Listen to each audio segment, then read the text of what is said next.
something. The Rock's daughter, she was on a few house shows and she was doing something in NXT or whatnot. Mm-hmm. You think that she would go in the Mae Young Classic? You think that Hunter would throw her in there? Absolutely. Or he would just take his time with introducing her? I think that she would be put in the Mae Young Classic because I feel like Hunter's version of WWE is very wrestling centric. I feel like she's going to start her off in the Mae Young Classic because she's a new one. She's a new woman when it comes to WWE, when it comes to NXT. And I feel like that's a great way of just introducing her as a legitimate competitor. I feel like all of the women that we've been introduced to, that we've fallen in love with, were introduced via competition. Bianca Belair, Rhea Ripley, Toni Storm. All those women have been introduced via competition and have kind of had their origin story in the Mae Young Classic. We look at Bianca Belair, who was this fresh, athletically gifted rookie who lost in the second or third round, and Katz was literally like, yo, you need to sign her. And that put a chip on her shoulder. That loss put a chip on her shoulder. That was the foundation of the EST character, right?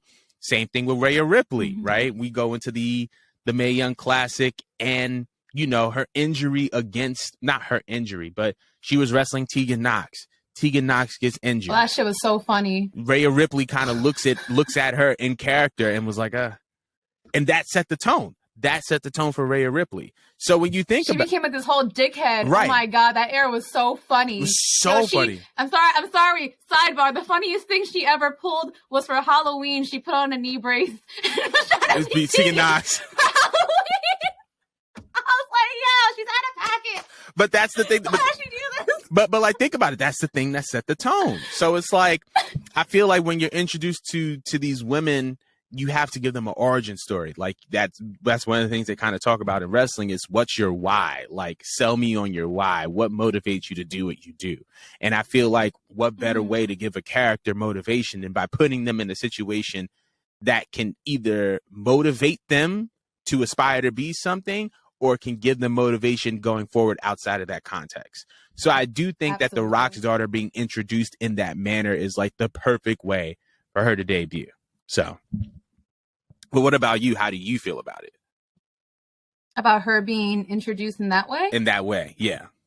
Oh, I would love that because I actually feel sorry for her because, and I blame Charlotte for this because, all right, why do I blame Charlotte? Charlotte took on her daddy's whole persona. Yeah. Except that, you know, her daddy did it well and then she didn't. So people are expecting her to come in and try to see if she could be, you know, a female counterpart to the most electrifying man in sports entertainment, which nobody can do. I'm sorry, nobody can do. Even the greatest, the great can't do it. Chris Jericho is one of the greatest mic talkers ever out there, and he's still not The Rock. Right. Like, and they're neck and neck with how good they are and how they could just pull a crown. He's still not it. Right. So I feel bad for her because if she tries to even go in with like leading that, yeah, I am The Rock's daughter, then we're gonna expect that out of her. Right. Because again, Charlotte did that. Charlotte couldn't even let go of the fucking robe. And it's been how many years now? All right. Like every time the fucking theme music and everything. Sorry. You're good. No, anytime I think of Charlotte, I was just thinking about how Nia really put the beats on that girl. Like she Nia put like the beats two-pieced her, bro. Yo, bing, bing. What is you talking about? Yo, like I was like, oh shit. But keep going about keep going. I never stand Nia so hard. Keep going. I never stand her so hard. I'm sorry. You good. But yes, when it comes to Charlotte, she lacks a personality, so she kind of literally copy and pasted what her daddy's doing, and we expected some character to come out of her because that was the biggest selling point to Rick, like how much energy he brought to the microphone or character that he brought into the ring, you know what I mean? Right. He did a lot of little things that no one else could make iconic, you know what I mean? And that's the same thing with The Rock, and it just came off to them natural. Right. And I see why she came in with a name change immediately. And I also see why she gets irritated when people ask her questions about her father. Because like you guys are already trying to put us in the box. Or like you're put already, us neck and neck. Yeah. Yeah, and you're also trying to size her up because, again, she's not dumb. She watches the show too. Mm-hmm. She sees what we do to Charlotte every week, how I chew her out every single week. Just you. She's a smart woman. Sis said, I've seen this girl Monique. I've seen this girl Monique chew up Charlotte. I'm not trying to be that bitch. So I'm just going to change my name. She's going to change my name. Who's The Rock's daughter? Not me. Not me. Literally, but she's very intelligent. I love that she changed her name and she's coming in with just trying to just be herself, and she wants us to get used to that. She's coming in there and she's like, I'm Ava Raine. Right. Get used to it. Right. Yes, I am off camera, The Rock's daughter, but like when the mics and the camera's on, like we forget about that, and this is who you're getting. Right. Okay. So I feel like if we were to get her in the Mae Young Classic and we could hear her version of what she wants to be presented in her origin story and her video package, I feel like that would be excellent for setting the tone so that she doesn't even have to run into that issue. Because if Vince was running this, Vince would force her into that box. Right. Immediately.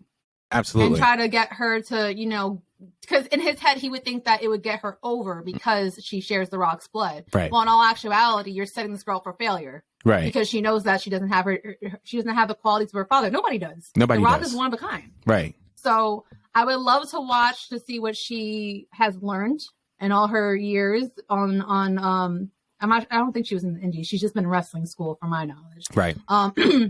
Between the wrestling schools and the PC, I would love to see everything that she learned. I would love to see what her personality is like, because I don't think anyone knows who she really is besides being The Rock's daughter, and Absolutely. her being pretty private and very invasive. Any questions in regards of, the connection to her father. So I think that is a brilliant way to introduce her. I'm very interested in seeing what she could do and who she is, and just knowing Simone Johnson, just as Simone Johnson. I would love to just know who she is and what else does she do besides that confinement. So yeah, totally love it. I love it as well. I think that she's gonna be great whenever she pops out. But man, I hope that WWE actually decides to do a Mae Young Classic. If y'all trying to see another Mae Young Classic, another Evolution 2, let us know via whatever you're watching this on.